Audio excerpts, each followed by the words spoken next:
Boa tarde, sejam muito bem-vindos à sessão de abertura da 12ª Conferência de Valor APA, dedicada ao tema Capital Humano na Saúde.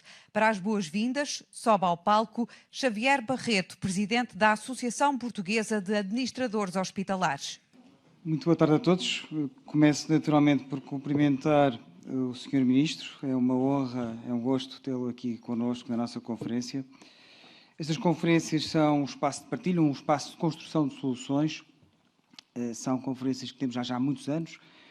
Nosso portfólio de atividades da APA, e é muito importante contar com a presença dos políticos, de quem pode decidir, e, portanto, muito obrigado por estar hoje connosco. Cumprimento também de forma especial o Sr. Presidente da Câmara, o Dr. Domingos Bragança, é um gosto tê-lo connosco. O Dr. Delfim Rodrigues, chairman desta conferência.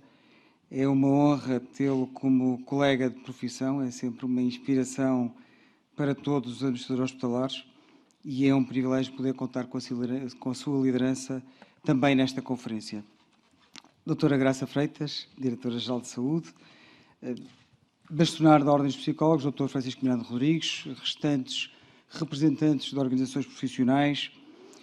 Não posso deixar de cumprimentar de forma particular os trabalhadores do Serviço Nacional de Saúde aqui presentes, administradores hospitalares e todos os outros, particularmente os do Hospital Senhora de Oliveira de Guimarães, na pessoa do Sr. Presidente, Dr. Capelas, está aqui hoje connosco também.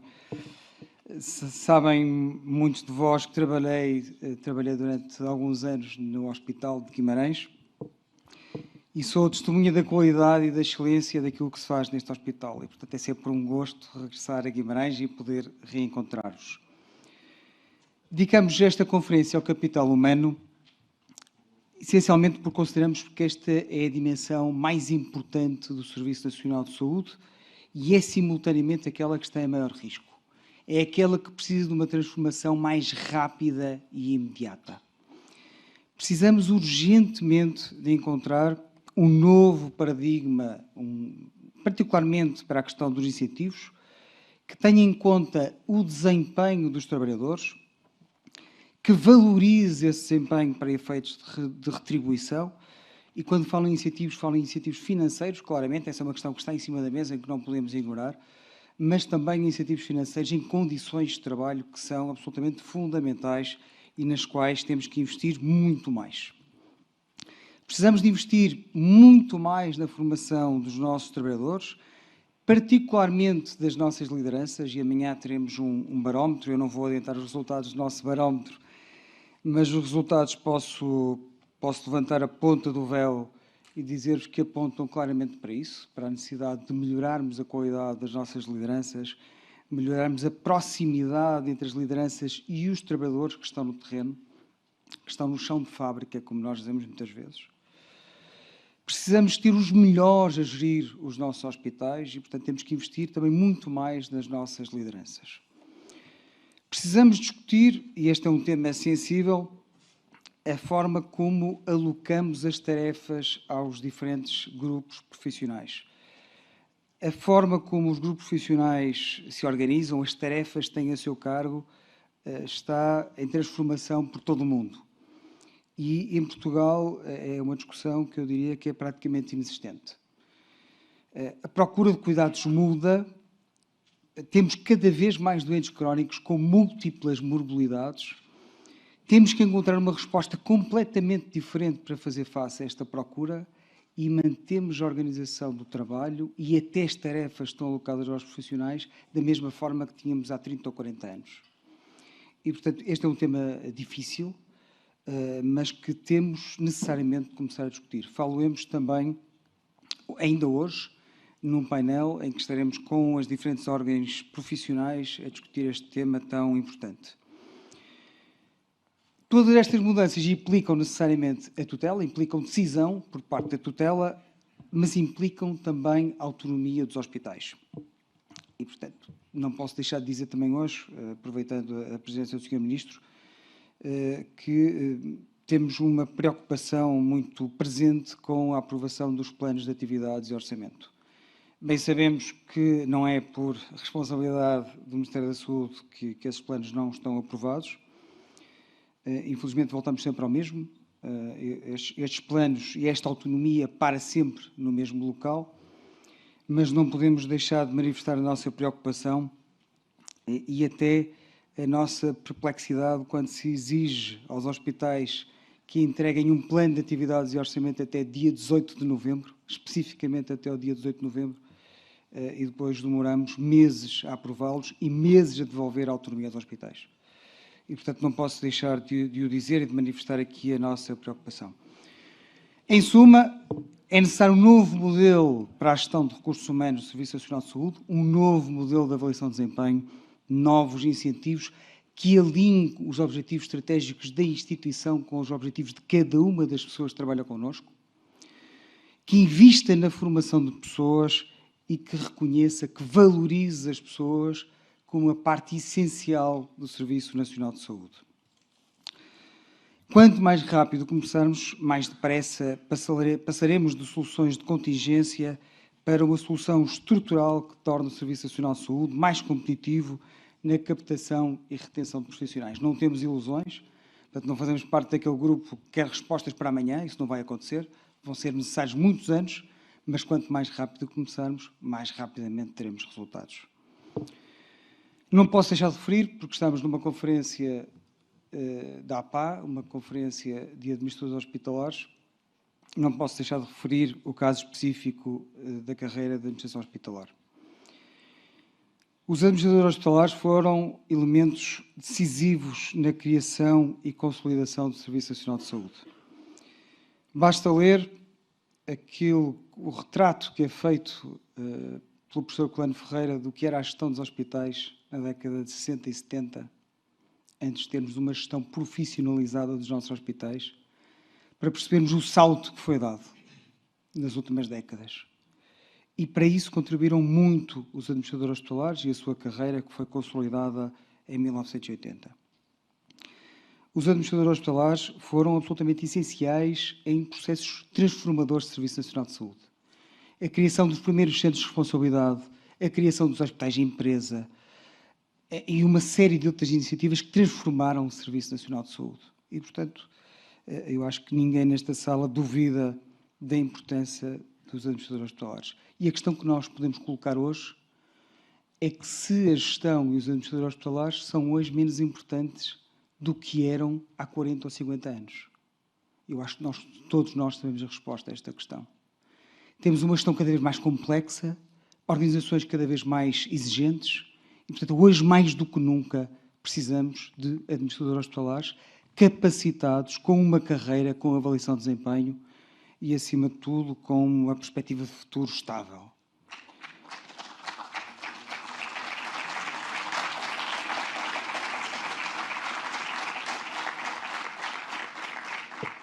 E por isso, com toda a simpatia, com toda a lealdade que o Sr. Ministro sabe que temos por si, não posso deixar de dizer que a revisão da carreira é absolutamente urgente e inadiável. Não pode ser protelada para 2025. Não pode. Ninguém nesta sala entenderia que, enquanto outros andam a discutir contagens de pontos, continuamos a adiar uma carreira que nem pontos tem. Porque não tem avaliação de desempenho sequer. E, portanto, vejam o contrassenso que é termos um mesmo Estado, uma mesma sociedade, por um lado a discutir a contagem de pontos de uma carreira que, apesar de tudo, existe e tem avaliação de desempenho, e a recusarmos negociar uma carreira que nem avaliação de desempenho tem. Portanto, isto é um contrassenso que, na nossa perspectiva, é absolutamente inaceitável.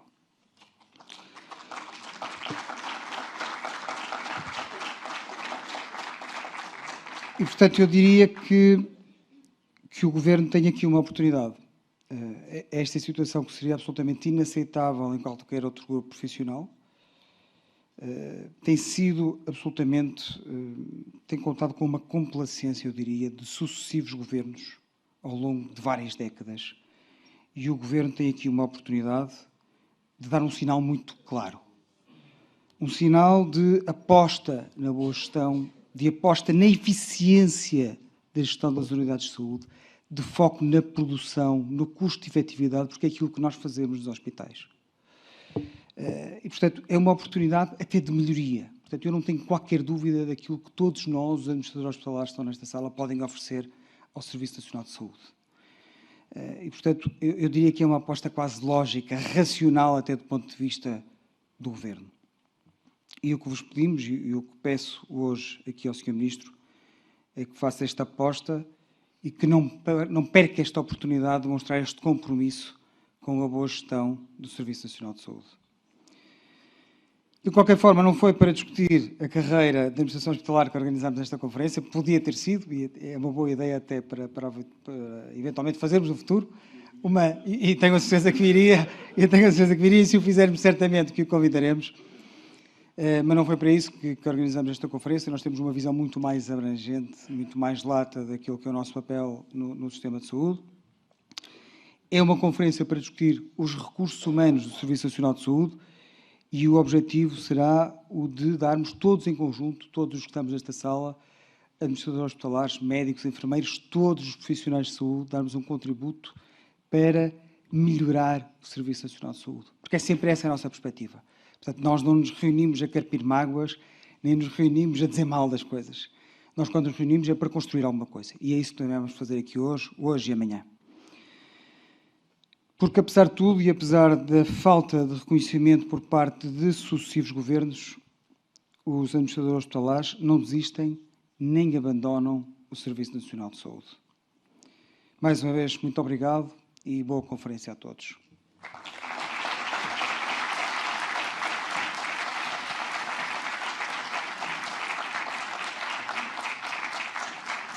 Para intervir na cerimónia de abertura da 12ª Conferência de Valor à APA, convido agora a subir ao palco o Sr. Ministro da Saúde, Dr. Manuel Pizarro. Sr. Dr. Xavier Barreto, Presidente da Associação Portuguesa de Administradores Hospitalares, Sr.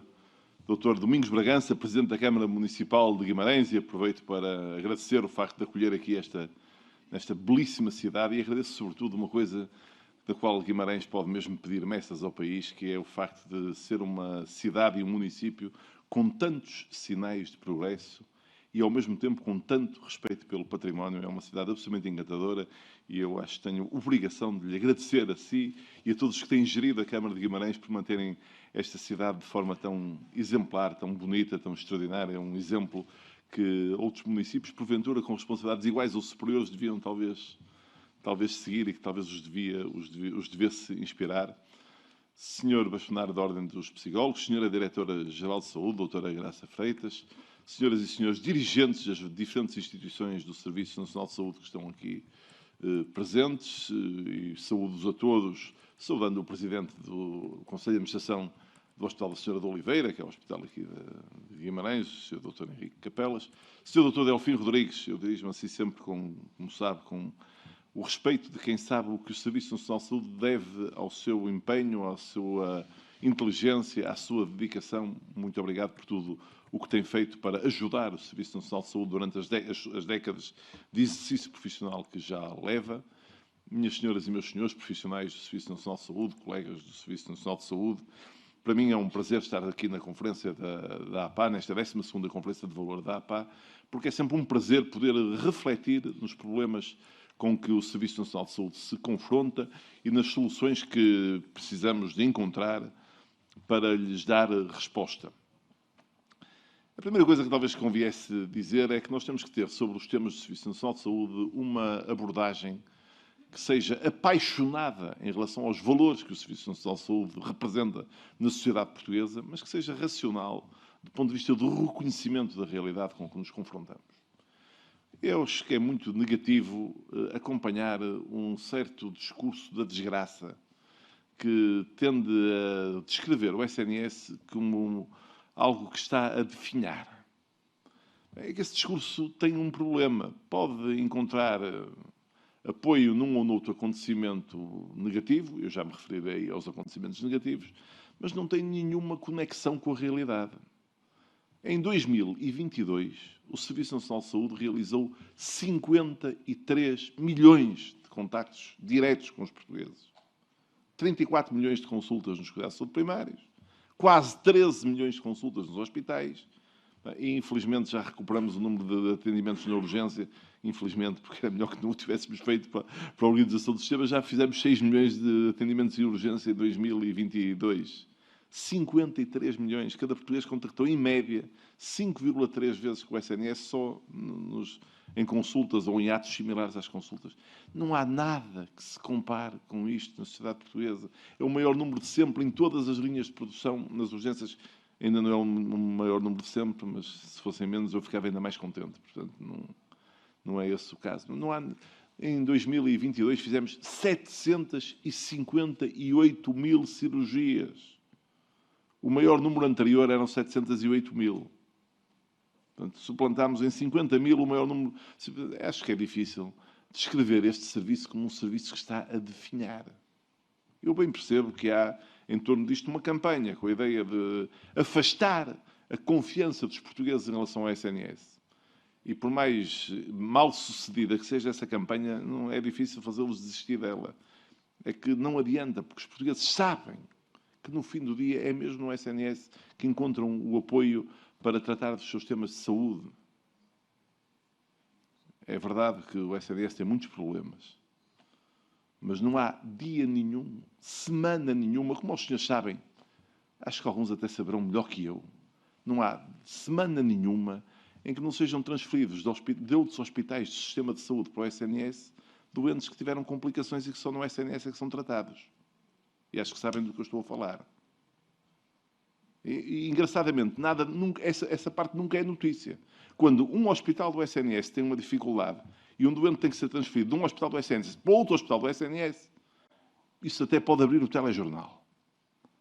Quando um doente é transferido de um hospital do sistema de saúde que não é do SNS para o SNS, porque não há outra maneira de lhe salvar a vida, isso fica ocultado como se não existisse. Eu acho isso muito injusto e devo dizer-vos que, desse ponto de vista, acho que nós temos que fazer um grande trabalho para promover os valores e a capacidade do Serviço Nacional de Saúde. Mas da mesma forma que acho que é um erro alimentar o discurso do SNS a definhar, também seria um erro de igual dimensão não reconhecer que nós temos problemas sérios, dificuldades sérias e uma necessidade séria de mudar coisas no Serviço Nacional de Saúde se queremos garantir que o Serviço Nacional de Saúde continue a ter esta capacidade de resposta. E acho que não há nenhum tema mais relevante, e desse ponto de vista quero mesmo elogiar a APA por esta conferência, como o tema dos recursos humanos. Porque o tema dos recursos humanos é um tema central do Serviço Nacional de Saúde. Não é o único tema. Nós precisamos de tratar de temas de organização do sistema e de gestão do sistema, mas, no fim do dia, lá iremos sempre dar ao mesmo sítio. É que a nossa capacidade de inovar e de reorganizar o Serviço Nacional de Saúde depende, em larga medida, das pessoas que trabalham no Serviço Nacional de Saúde. Essas é que fazem a diferença e nós temos que perceber que há dificuldades objetivas, há mudanças objetivas que precisam de ser acompanhadas de decisões que as permitam alterar, corrigir e melhorar.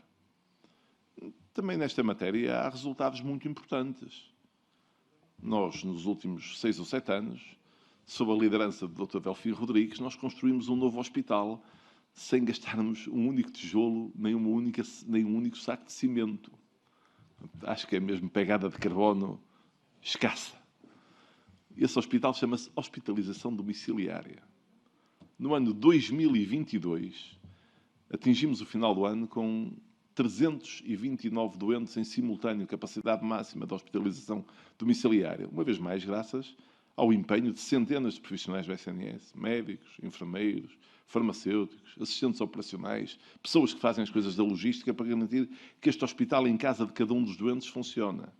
A meta PRR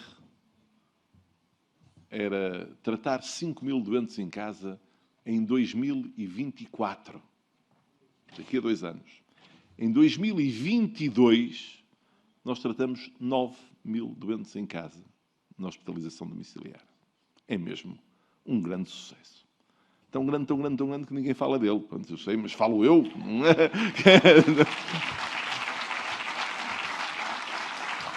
E isso deve muito à visão do Dr. Delfim Rodrigues, que desde 2017 se tornou no apóstolo desta causa. e é um apóstolo muito bem sucedido, porque, pelos vistos, isto faz mesmo sentido, e eu acho que nós vamos renovar essa meta, porque é muito importante. 329 camas não é assim tão mais pequeno que o Hospital Senhora da Oliveira. É maior que o Hospital de Vila Franca de Xira. E funciona todos os dias. E todos os dias com enorme capacidade de resolver uma parte da população a que nós nos dirigimos e que pressiona hoje os nossos serviços hospitalares, a urgência e os outros serviços. Por exemplo, as pessoas mais velhas, que são um caso de sucesso do SNS, porque o SNS deu um enorme contributo ao aumento da longevidade da população portuguesa, mas que naturalmente também têm necessidades específicas às quais nós não estamos suficientemente organizados para dar resposta cabal. E estamos a conseguir fazê-lo também no tema da hospitalização domiciliária, que faz com que as pessoas estejam internadas com toda a segurança clínica e sem saírem do seu ambiente familiar, e todos os que trabalham nos hospitais sabem como isso é relevante, com muitíssimo menor risco de infecção associada aos cuidados de saúde. Isso é um caso que mostra que nós temos mesmo capacidade para alterar a forma como o SNS funciona e para modernizar a forma como o SNS funciona. Eu não resisto, porque isto é um encontro da Associação Portuguesa de Administradores Hospitalares, a ler um texto. A saúde é algo que não pode ser visto de forma isolada, pois depende de fatores como a economia, a demografia e outros. O que significa que, não podendo ser vista como isolada e tendo de ser vista como um elemento deste arco-íris muito diversificado, o que é que ela poderia ser? Eu diria que a saúde, porventura, será um dos setores mais imprevisíveis e para o qual será difícil prever a evolução. Qualquer pessoa que se ateve a prever com alguma certeza o futuro da saúde incorre num erro. Qualquer previsão implica um grande atrevimento. Se procurarmos algumas das linhas mais importantes, diria que a saúde dependerá do que for a economia, da quantidade de recursos que lhe possam ser alocados e de muitos outros fatores. O que, portanto, gera um cenário em que as cores que nele existem estão extremamente diluídas e pouco claras. Considero, sem dúvida, que a saúde constituirá uma das preocupações mais importantes dos responsáveis políticos, uma vez que, sem saúde, todos os outros setores da vida são afetados. O senhor que escreveu este texto parecia que adivinhava que era uma pandemia, para tornar isto claro. E aqui surge o dilema. E é aqui que eu situo fundamentalmente a minha posição. É o dilema da vontade, o desejo da melhor saúde e a escassez de recursos necessários para que esse nível mais elevado possível seja conseguido. O que é que será o mundo na disponibilidade de recursos que a saúde exige? As opções são difíceis, sendo cada vez mais difíceis. A natureza demográfica, o envelhecimento da população, a esperança de vida cada vez maior, a constante aparecer de novas formas de tratamento, o desejo natural das pessoas de terem mais saúde, atropelam-se uns aos outros. E o dilema é como sair disto, e eu não sei. Oxalá que os homens tenham a capacidade para, não conseguindo aquilo que desejariam que acontecesse, no mínimo, consigam aquilo que seja possível. Este texto, que eu disse logo que não era meu, é de um grande administrador hospitalar que faleceu muito recentemente, o professor Nogueira da Rocha. E foi escrito há umas décadas.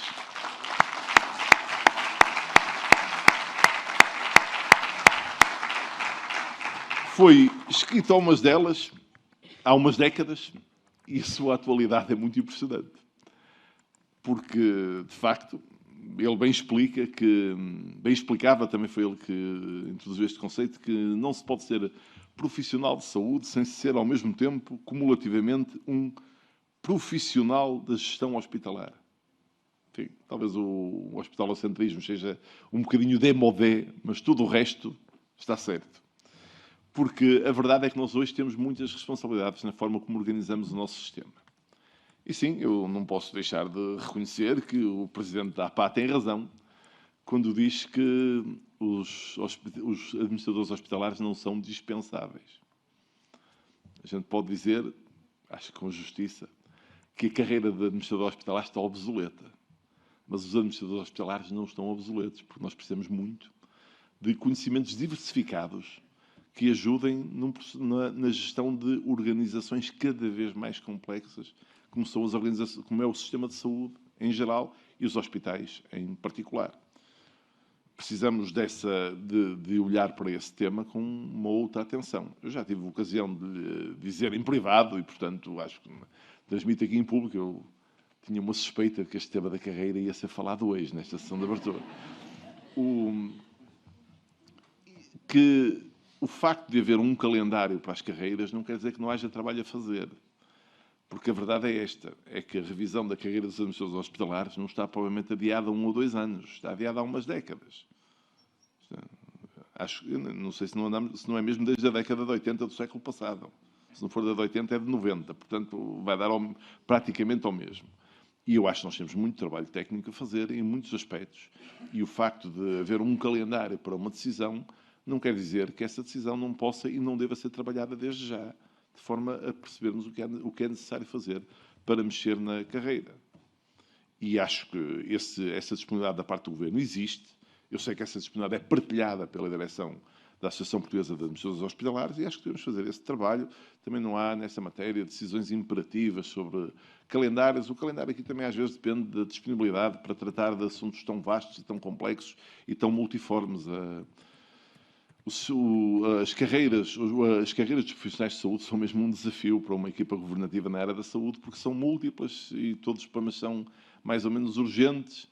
E é verdade que, injustamente, alguns acabam por ganhar maior visibilidade, porque o número é maior, porque o impacto na opinião pública é superior, e tudo isso é muito injusto e tem que ser contrabalançado por uma atenção política mais cuidadosa. E aquilo que eu aqui reafirmo em público é aquilo que já dissemos em privado à APA, é uma enorme disponibilidade para trabalhar com a APA, até porque reconhecemos que há aqui uma enorme potencialidade para nos ajudar a introduzir novos temas de que a organização do SNS precisa dramaticamente. Desde logo um que foi abordado na intervenção do Dr. Xavier Barreto, que é o tema de uma certa reconfiguração do papel das profissões nos cuidados de saúde. É verdade que nós não podemos ter um sistema hospitalocêntrico, mas também precisamos de perceber de forma mais clara o papel das múltiplas profissões da área da saúde, no sistema da saúde, e não podemos ser estáticos em relação ao que acontecia nessa matéria. E eu vejo ainda muitas pessoas que tratam do tema da saúde, muitos dos quais até profissionais de saúde, tratarem da participação dos enfermeiros na prestação de cuidados como se ainda estivéssemos no tempo em que os enfermeiros não eram profissionais do ensino superior e eram auxiliares de enfermagem, não é? Foi assim que tudo começou. Vejo tratar dos temas da saúde mental como se não houvesse uma profissão altamente qualificada chamada de psicólogos e fosse impossível tratar com rigor profissional os problemas das pessoas ou abordá-los sem especialistas médicos altamente qualificados, que são indispensáveis, não haja dúvida nenhuma, no seu nível de cuidados. Aliás, se pensarem bem, uma grande parte do discurso público sobre a saúde mental é mesmo um discurso que perpetua o estigma em relação à saúde mental, porque a nenhum de nós ocorreria, se quando tem uma infecção respiratória ligeira, que precisa de um pneumologista para o ver. Acho eu, não sei, pelo menos vejo uma pessoa que tem tosse, tem uma constipação, não vai ao pneumologista. Pois há na opinião pública muito quem acha que se uma pessoa tem um problema de saúde mental tem que ir a um psiquiatra. Porque como se não houvesse muitos outros profissionais e muitas circunstâncias que são, uma parte delas autotratadas, outras tratadas com pequeno apoio, outras, enfim, e depois, de facto, sim, da mesma forma que quem tem uma doença pulmonar muito grave precisa de um pneumologista, também há pessoas com uma doença do foro da saúde mental muito grave que precisam de um psiquiatra, sim, de acordo. Mas, felizmente, para a organização da sociedade, nós não precisamos de especialistas muito diferenciados para tratar a grande maioria das afecções que são muito ligeiras. E precisamos ter uma capacidade de organização de cuidados que reserve os profissionais muito especializados para tratar os casos complexos e que seja capaz de organizar o sistema com racionalidade. Senão, então, é que aquilo que o professor Nogueira da Rocha reclamava há umas décadas nunca acontecerá, que nós somos capazes de conseguir alocar os recursos com a racionalidade possível, de forma a obter o melhor rendimento possível desses recursos. E o melhor rendimento possível são os ganhos em saúde das pessoas, porque isso é que conta no fim do dia. No fim do dia, o que realmente conta é qual é o estado de saúde da população. E, aliás, isso permite-me dizer que, olhando para os resultados do nosso Serviço Nacional de Saúde, só por preconceito é que pode ser negada a evidência do sucesso do nosso sistema público de saúde. não é apenas a dimensão dos resultados que nós conseguimos. Mortalidade infantil persistentemente abaixo de 3 mortes por cada 1000 nados vivos ano. Sim, esse resultado é um dos melhores da Europa, é melhor que a média da União Europeia, é um dos melhores do mundo. Persistentemente assim. Nós agora andamos a oscilar um bocadinho, porque, claro, os números absolutos chegaram a níveis tão baixinhos que já não se pode comparar de um ano para o outro. Quer dizer, eu não posso dizer que 2,7 é muito pior que 2,4. 2,4 é que, porventura, é extraordinariamente bom. Portanto, estamos em níveis... Isto ainda por cima acompanhado do aumento da idade média, muito significativo da idade média das mães. Já são 8 ou 9% de criancinhas que nascem com mães acima dos 40 anos. E, portanto, ainda assim, nós mantemos este nível, esta qualidade de resultados. Mas não é só a qualidade dos resultados que nós mantivemos. É que nós chegamos lá em 40 anos. Nós tínhamos 30 de mortalidade infantil em 1979, quando o SNS começou. Nessa altura, já os países mais desenvolvidos da Europa tinham 10 de mortalidade infantil. E nós conseguimos, num espaço de 40 anos, chegar ao mesmo resultado. Baixamos 90% da mortalidade infantil e esse número mantém-se. Aí está difícil dizer que nós temos um problema seríssimo na organização do nosso sistema de saúde materno-infantil se os resultados se mantêm iguais. Quer dizer, talvez as notícias do definhamento do SNS sejam manifestamente exageradas. Para citar uma frase do Sr. Mark Twain, muito conhecida, a respeito, aliás, da sua própria morte, que ele leu anunciada num jornal, e disse, bem, a notícia da minha morte é manifestamente exagerada. Mas não é só nesse domínio, nós lá conseguimos, acho que também não deram muito por ela, mas dos escassos países da Europa em que a esperança média de vida à nascença aumentou entre 2020 e 2021, foi mesmo Portugal. Vocês viram, na média da União Europeia continua a baixar a esperança média de vida à nascença, baixou por causa da pandemia pela Covid, compreensivelmente. Baixou, mas em Portugal de 2020 para 2021 já aumentou. Aliás, para os que estão próximos da idade da reforma, deve ser uma notícia horrível, porque quer dizer que lá vai aumentar 1 ou 2 meses a idade da reforma na próxima revisão. Mas acho que para todos os outros, ainda assim, mais vale estar no ativo e vivo do que estar reformado e morto, digo eu. Quer dizer, não sei, acho que é acho que é bastante melhor. E, portanto, o que eu, no fundo, queria também era, depois de tudo o que aqui disse, era agradecer o vosso trabalho, o vosso compromisso e o vosso apoio de sempre ao Serviço Nacional de Saúde. Agradecer quando criticam, agradecer quando elogiam e agradecer, sobretudo, quando, no dia-a-dia da vossa atividade profissional, se dedicam a melhorar o serviço que prestamos às pessoas, porque esse é o sentido da existência de um serviço público como o Serviço Nacional de Saúde. Muito obrigado, muitas felicidades para a vossa iniciativa.